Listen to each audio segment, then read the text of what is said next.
Hello to everyone. I welcome you all on Abhipedia regulatory body platform powered by Abhimanyu IAS.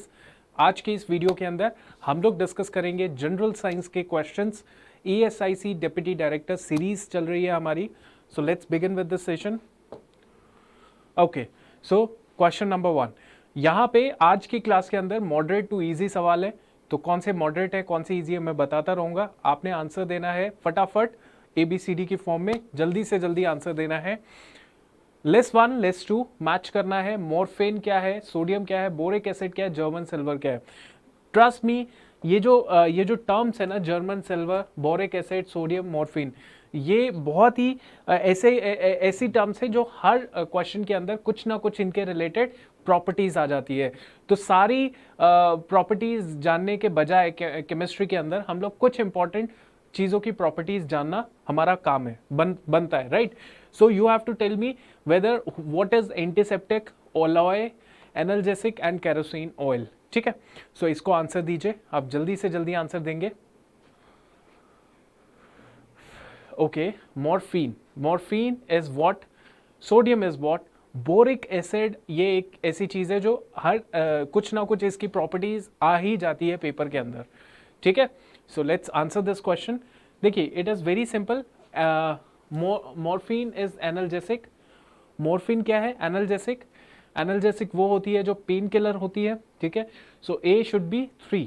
A should be 3, then this should be this. Boric acid क्या है? Boric acid acts as a antiseptic also. Boric acid act as a antiseptic. ठीक है, सो C 1 होना चाहिए, C अपना 1 होना चाहिए. So answer आपके पास आ गया D. ठीक है, जर्मन सिल्वर क्या है? जर्मन सिल्वर एलॉय है. जर्मन सिल्वर क्या है? एलॉय है, राइट.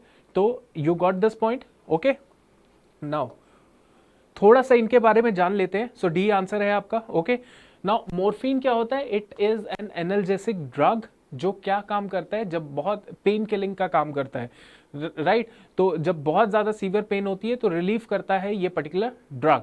अंडरस्टैंड. चलो, बोरिक एसिड की बात करें. सो बोरिक एसिड क्या है? It is also known as orthoboric acid, also called orthoboric acid.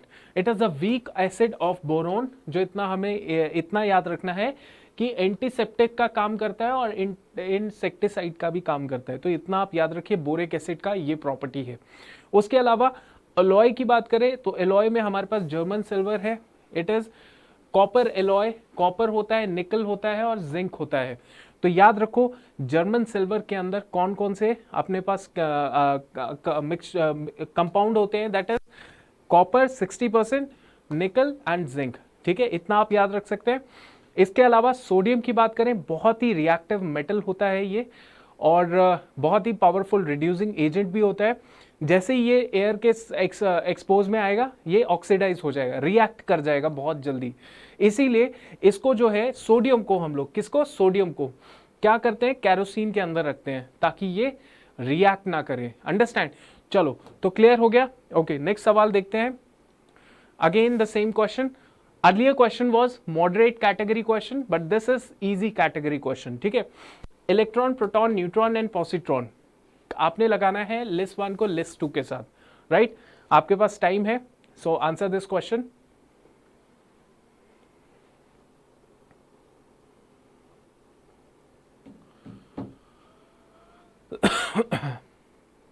Sorry. Okay, so electron किसने किया था? जे थॉमसन ने किया था. सिंपल सवाल है, टफ नहीं है. जे थॉमसन हो गया. प्रोटॉन किसने किया? गोल्डस्टीन ने किया. तो A2 आ गया. और B क्या है? B1 आ गया. A2 B1 आ गया. ओके, पॉजिट्रॉन जो है एंडरसन ने किया, तो A should be the answer. ठीक है, अब यहाँ पे आपको एक नया चीज सीखने को मिलेगा. पॉजिट्रॉन एंडरसन ने बेसिकली इसको डिस्कवर किया था, राइट. थोड़ा सा अगर जानना होगा पढ़ लीजिएगा, otherwise not more than that, इतना सफिशिएंट है. नेक्स्ट सवाल देखते हैं, मॉडल्स. ठीक है, सो किसने कौन सा मॉडल दिया था? जैसे थॉमसन मॉडल है, उसने क्या डिस्कवर किया? Rutherford model, Bohr model, de Broglie theory, right. So आपने बताना है कि ड्यूल नेचर ऑफ इलेक्ट्रॉन किससे रिलेटेड है, न्यूक्लियर थ्योरी किससे है, plum pudding model and concept of quantisation of energy. So this question ये 3-4 सवालों से बना हुआ ये सवाल है, right. So it comes under the moderate category सवाल, ठीक है। सो आंसर कीजिएगा इसको, you have 10 seconds, okay.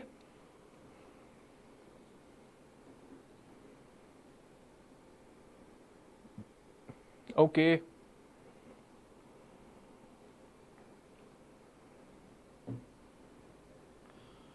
Right.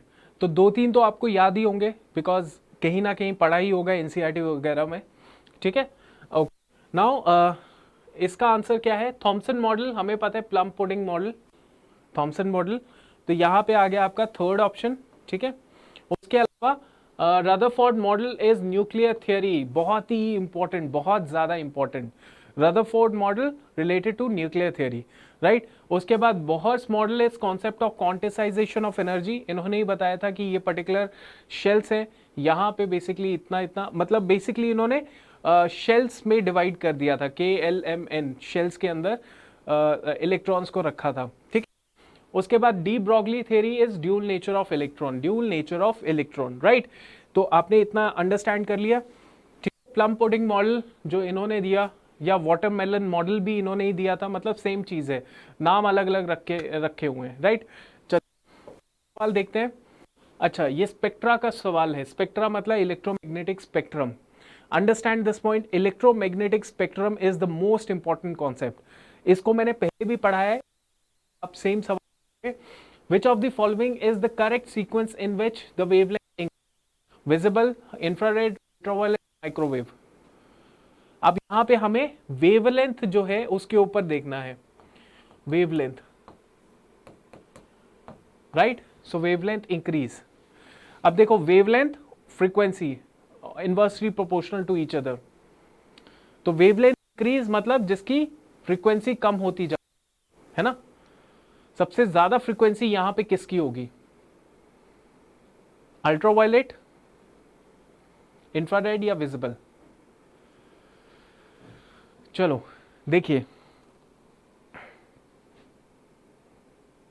हाँ जी। सो इसका आंसर क्या होना चाहिए? देखिए, सबसे ज्यादा अल्ट्रावायलेट की होगी, ठीक है, यूवी, उसके बाद विजिबल, ठीक है, फिर infrared and then microwave, right. तो आपको इतना याद रखना है कि विजिबल पहले आएगा, इंफ्रारेड बाद में आएगा, ठीक है, वेवलेंथ के मामले में, राइट। नाउ इसको थोड़ा अंडरस्टैंड करें। ऊपर वाला तो आप समझ गए हो, राइट।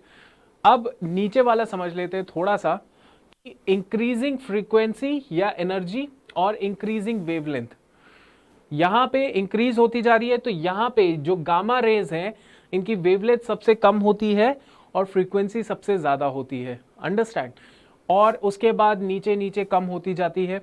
अल्ट्रावायलेट हमारी यहां पे आ गए, इंफ्रारेड आ गया, ठीक है, और यहां पे बीच में विजिबल आ गया, विजिबल रेज आ गई, wave, radio waves, understand.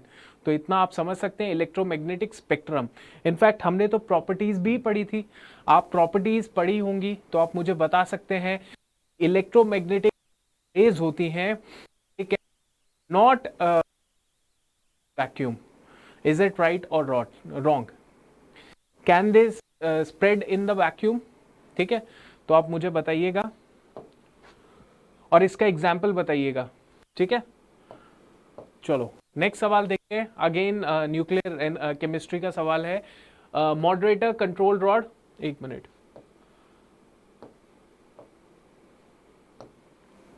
Moderator, control rod, fuel rod and coolant, ठीक है। यहां पे आपने बताना है कौन सा किसके साथ मैच करता है। Moderator, control rod, fuel rod, coolant, uranium, graphite, boron, lead and sodium, ठीक है। एक दो तो आपको पता ही होंगे, आपने आंसर बताना है मुझे फटाफट, आपके पास है 5 seconds.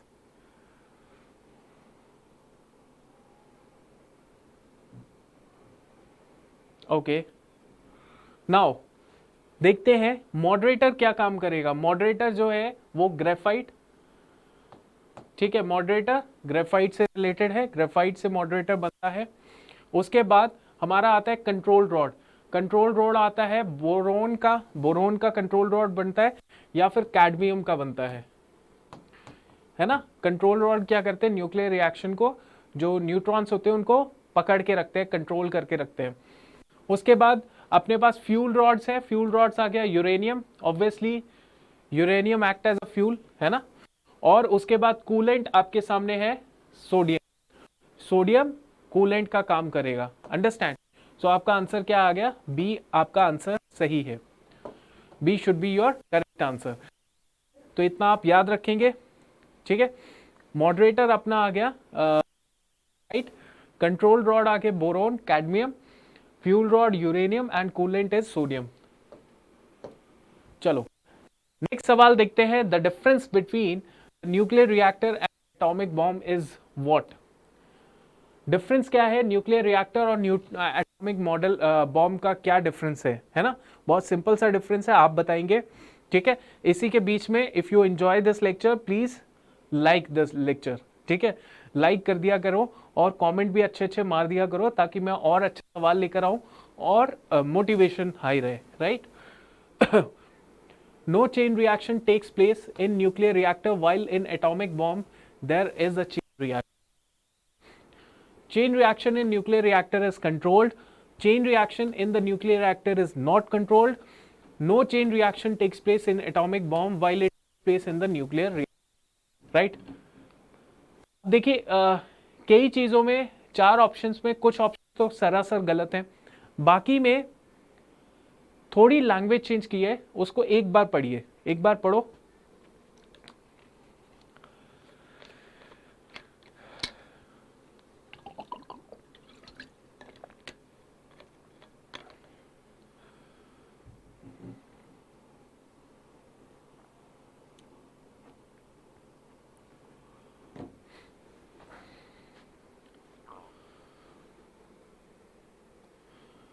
So chain reaction in nuclear reactor is controlled. Absolutely correct, है ना। So देखो न्यूक्लियर रिएक्टर जो है उसमें चेन रिएक्शन कंट्रोल्ड रहती है, इसमें कोई डाउट है, मॉडरेटर का काम वही होता है ना। बट एटॉमिक बॉम्ब है ही किस लिए, it is because no control, chain reaction होती रहेगी, न्यूट्रॉन बनते रहेंगे, उनकी चेन बनती रहेगी, ठीक है, राइट। तो इतना आप याद रखेंगे। फंडामेंटल डिफरेंसेस की बात करें तो डिजाइन का डिफरेंस होता है न्यूक्लियर एटॉमिक बॉम्ब और न्यूक्लियर रिएक्टर में, डिजाइन का डिफरेंस होगा। Another difference is obviously controlled, है ना, एक कंट्रोल्ड होता है दूसरा कंट्रोल्ड नहीं होता, ठीक है। Third is, next is H2O is liquid and H2S is a gas because of what reason? H2O liquid है और H2S एक गैस है, क्या उसका रीजन है? Oxygen forms stronger hydrogen level than sulfur. Oxygen is less electronegative than sulfur. Atomic radius of oxygen is less than that of sulfur. Atomic radius of oxygen greater than that of sulfur. हाँ जी, जल्दी बताइएगा इसका answer क्या आपको लगता है। H2O is liquid, H2S is a gas because of what reason?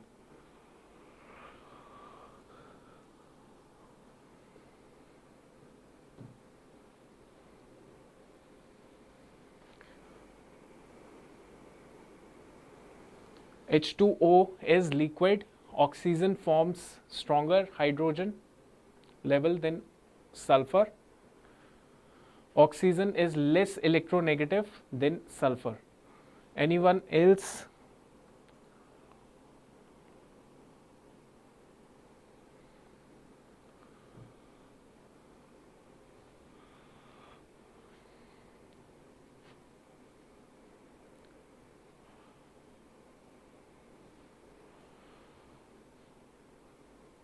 चलो, now this question was moderate, भी अगर ठीक हुआ कोई दिक्कत नहीं है। H2O, oxygen forms stronger hydrogen level than sulfur, it is absolutely correct. ठीक है। सो ऑब्वियसली ऑक्सीजन जो है मतलब H2O है, इंटरमोलिकुलर हाइड्रोजन बॉन्ड जो होता है इसके मॉलिक्यूल्स के बीच में OH का जो इंटरेक्शन होता है, बॉन्ड होता है, ठीक है, वो स्ट्रांग होता है, राइट। और H2S का जो होता है that is a weak bond होता है इनके बीच में, मॉलिक्यूल्स के बीच में, राइट। इसीलिए जो मॉलिक्यूल्स होते हैं H2O के वो स्ट्रांगली पैक्ड होते हैं, और H2S के बिकॉज मॉलिक्यूल्स वीकली पैक्ड होते हैं इसीलिए। So thus water is at liquid state at room temperature, इसीलिए होता है रूम टेम्परेचर में होते हैं। assertion reasoning, a chemical reaction becomes faster at higher temperature. At higher temperature molecular motion becomes more rapid. So chemical reaction faster हो जाता है higher temperature में, possibly yes. At higher temperature molecular motion more rapid. Molecular motion becomes more rapid. ठीक है,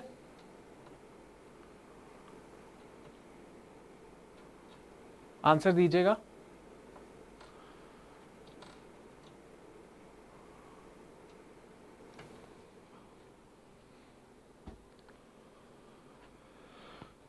now this question is थोड़ा सा understanding है, otherwise it comes under the category of easy, है ना, इतना टफ तो है नहीं ये सवाल।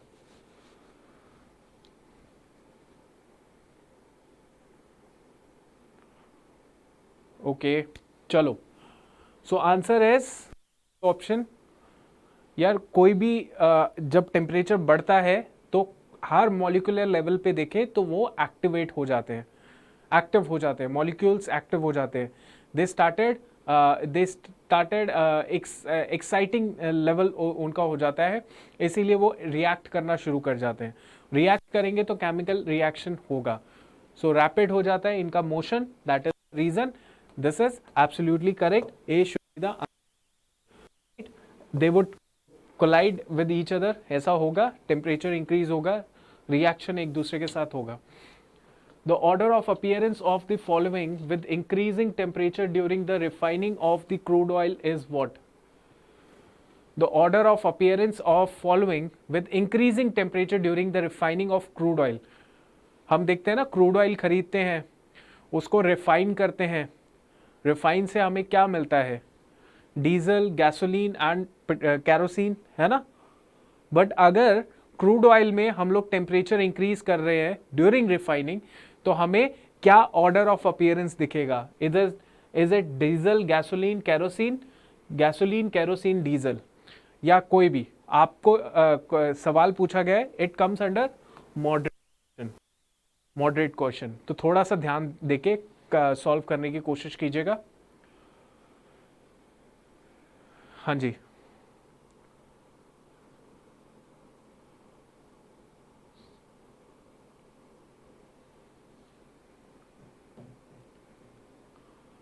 okay, what should be the correct answer? Is it gasoline, kerosene and diesel? Gasoline, diesel, kerosene? आपको सवाल समझ आ गया? What we are supposed to tell you is कि जब आप क्रूड ऑयल को रिफाइन करते हैं, टेम्परेचर इंक्रीज कर देते हैं, तो अपीयरेंस में सबसे पहला ऑर्डर किसका होता है? So correct answer is gasoline, kerosene and diesel. Understand? Gasoline, kerosene and diesel, gasoline, kerosene and diesel. Okay, तो इतना आपने याद रखना है। तीन कैटेगरी में पेट्रोलियम प्रोडक्ट्स होते हैं। लाइट डिस्टिलेट्स होते हैं जिसमें हम लोग एलपीजी, गैसोलीन, नैप्था को इंक्लूड करते हैं। मिडल डिस्टिलेट्स होते हैं जिसमें हम लोग केरोसिन, डीजल को इंक्लूड करते हैं। और कुछ होते हैं हेवी डिस्टिलेट्स जिसमें आता है ल्यूब्रिकेटिंग ऑयल, वैक्स, एस्फाल्ट या फिर हेवी फ्यूल ऑयल, है ना। तो करेक्ट ऑप्शन क्या है? Gasoline, kerosene and diesel. Understand? थोड़ा सा याद रखिएगा।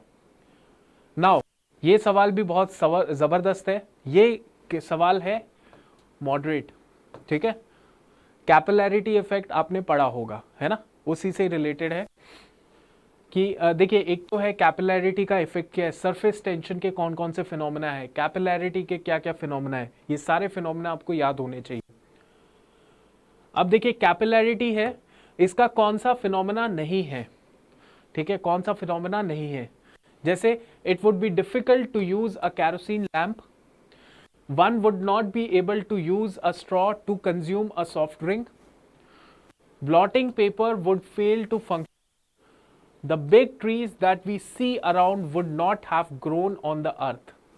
Which of the statement is are correct, है ना। तो करेक्ट वाली स्टेटमेंट बतानी है कौन सा नहीं है फिनोमेना, कौन सा नहीं है, राइट।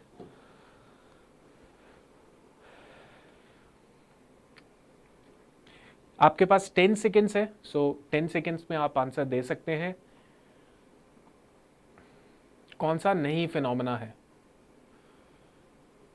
और बाकी सब ठीक है आपके घर परिवार में, है ना। दिवाली आ रही है और आप लोग सेलिब्रेट कर रहे होंगे अपना festive season. Whatever it is, irrespective of exams, you should always find time for yourself, for your loved ones, है ना। एग्जाम्स तो एक पार्ट है, पार्सल है अपनी लाइफ के। Ultimately it is the state of mind that really matters. बहुत लोग आईएएस बन के भी स्टेट ऑफ माइंड से पैदल होते हैं, मतलब सिर्फ आईएएस नहीं, बहुत सारे लोग होते हैं। योर सक्सेस डिपेंड करती है आपके स्टेट ऑफ माइंड से। इसीलिए बहुत ऐसे भी लोग होते हैं जिनके पास सब कुछ होता है फिर भी सन्यासी बन जाते हैं, है ना। तो ये चीज़ है, तो आप बिल्कुल इसको ध्यान दीजिए that you should always focus on your studies, but अपना जो बाकी चीज़ है वो भी करना बहुत ज़रूरी है। बाकी चीज़ में आता है हमारे स्टेट ऑफ माइंड की वेलनेस और अपनी फिजिकल वेलनेस, राइट। वैसे ये कहना सब बहुत आसान होता है किसी के लिए, मेरे लिए भी आसानी है। आप आंसर दीजिए, I am waiting for your answer.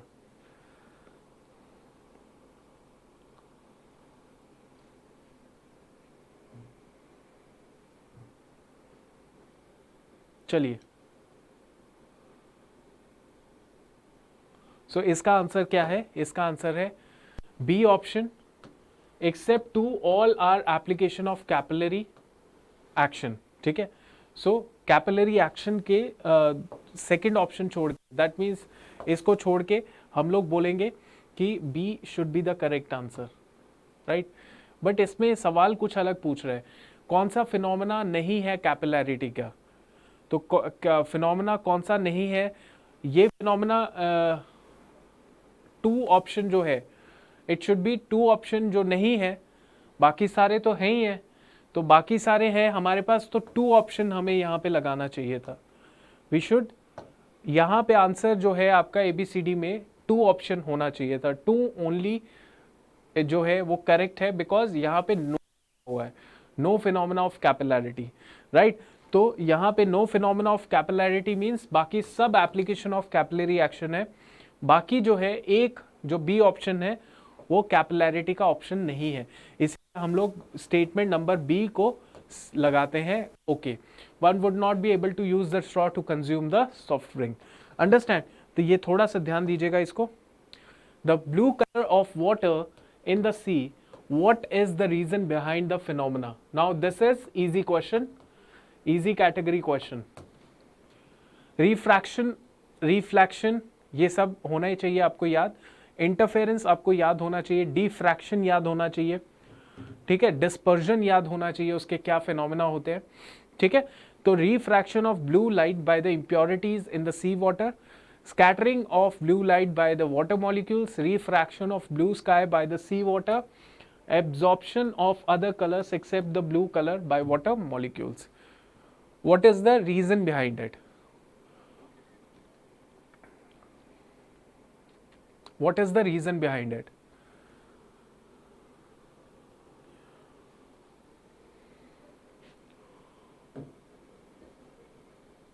हाँ जी बताइए।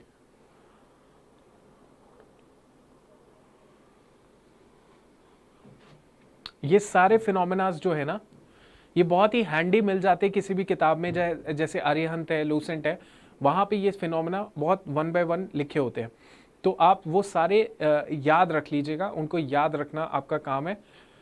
Ultimately, it is basically the scattering of blue light by the water molecules is the phenomena for the reason behind the blue color of the water in the sky, in the sea, right? Scattering effect, blue color in the sea, right? Next, hydrogen bomb is based on principle of hydrogen bomb जो है किस principle पे based है. It is also easy question. It is control fusion reaction, uncontrol fusion reaction, control fusion reaction, uncontrol fusion reaction. हाँ जी बताइए.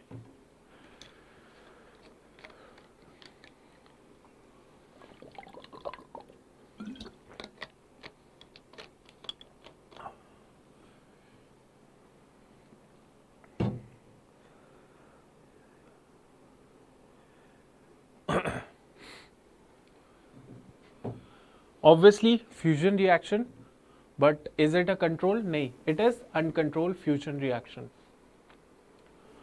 ये तो होता ही नहीं है, ये होता ही नहीं है. It is uncontrolled fusion reaction. ठीक है.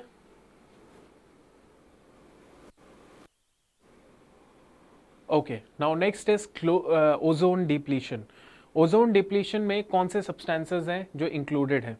It is CFC, chlorofluorocarbon, it is halons, carbon tetrachloride. Which of the following are correct?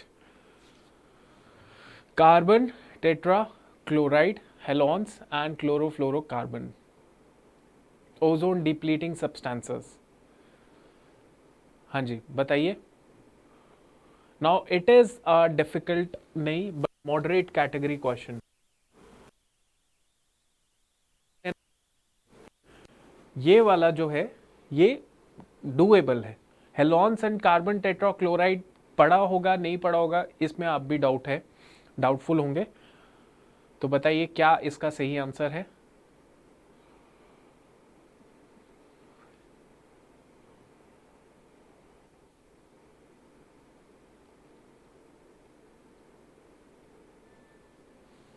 Okay so यहां पे 1 2 3 तीनों के तीनों एब्सोल्युटली करेक्ट स्टेटमेंट्स हैं. 1 2 3 मतलब हेलोन्स एंड कार्बन टेट्राक्लोराइड भी इसके पार्ट हैं.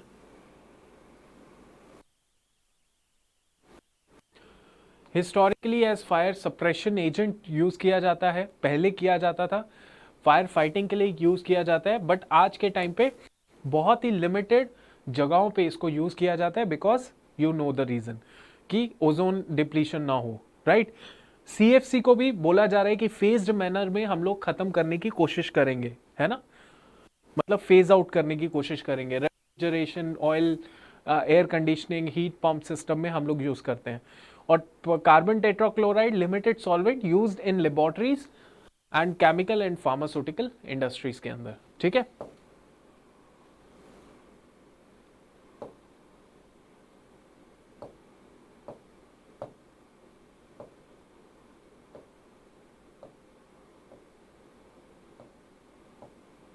चलिए, सो आज की क्लास में इतना ही था. I hope you like this session, you enjoyed this session.